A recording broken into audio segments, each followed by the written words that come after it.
I mean, it's another 1.5 brain cells like this. What am I gonna do? Yeah. But if there's that big of a tank gap, there's not really much you can do, right? Like, I feel like that's kind of the weird state of Overwatch after switching from 6 man to 5 man is that if you have a good tank or if you don't have a good tank decides the game. Yeah, the tank gap is just so messed up. Like if there's even a slight tank gap and your supports can't fucking pick that up to heal him through that, then it's like there's nothing that DPS can really do at that point. From where I see it. And maybe I'm wrong, maybe I'm just fucking stupid. But that's my point of view on it. Like I think people are still trying to get used to 5 man with one tank, especially people coming out of playing Overwatch 1 for fucking 3 years, working with main tank and off tank. I think a lot of those off tank players that are trying to main tank now are just having a hard time breaking that muscle memory. And they're not playing their corners. Like, uh, I don't know. I think there's a lot that people like the information is out there. I don't know how people don't fucking know it at this point. Like I've been playing Overwatch for like total out of like Overwatch 1 and Overwatch 2, right? But I think I'm at like maybe 200, yeah, 230 hours. And like, I don't know. I'm not the smartest fucking guy in the room. I'm never going to claim to be the smartest guy in the room. But if the information is out there and it's free, like you don't need a fucking coach, none of that bullshit.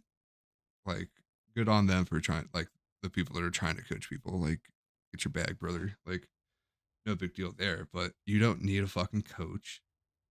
Like, you go on YouTube, look up a couple fucking videos on whatever character or hero you want to play, their play style, how you need to play them to actually succeed, and then go from there. Like it's super easy. Like even if you just want to like dumb it down to just DPS, right? Or just support or just tank or like how to play these different roles. Like the information is out there. I don't know why people don't go and get it. Like you're laying on your bed fucking at night for 2-3 hours. Don't lie. Everybody fucking does it. Fucking look up a YouTube video. Like, maybe I want to get a little better because I'm sick of getting my ass kicked in ranked on Overwatch. Well, the massive amount of toxicity is like that's guaranteed with any free to play game. Because then you get all the troglodytes coming in that have no idea what the fuck they're doing, and they just want to talk shit because they're losing or they're on the losing team. They're like, who can I blame now, right? And everybody blames whoever, right? Like if there's a tank gap, like people are gonna call it out. If there's DPS gap, people are gonna call it out. Fucking support diff, whatever. People are always gonna call it out. I think it's silly that people are so like dumbfounded at the state of Overwatch and how toxic it's become. Like Overwatch 1 was fucking toxic, right?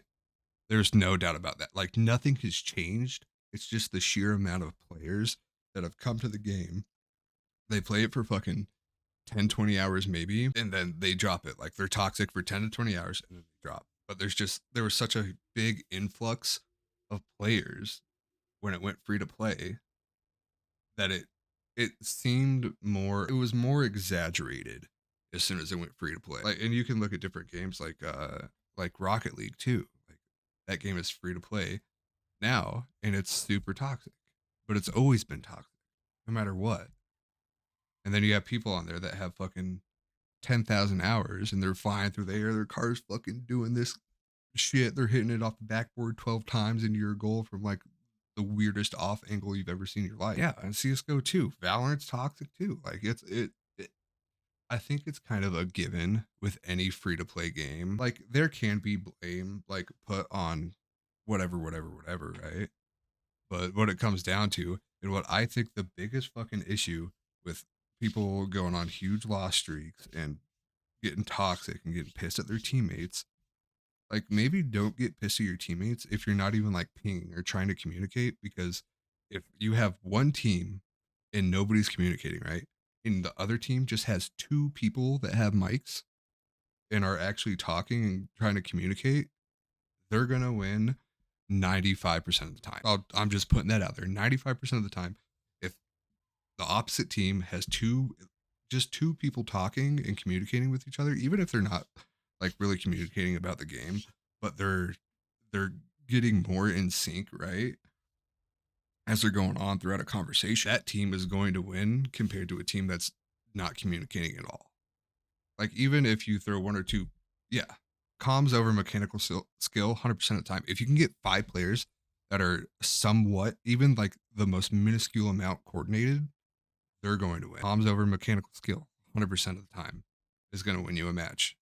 Like you could have the nastiest fucking top 500 dingleberry out there, right? On a team that's not communicating. So let's put this into more of a perspective, right? Let's say it's you're looking at like a GM1 game, right?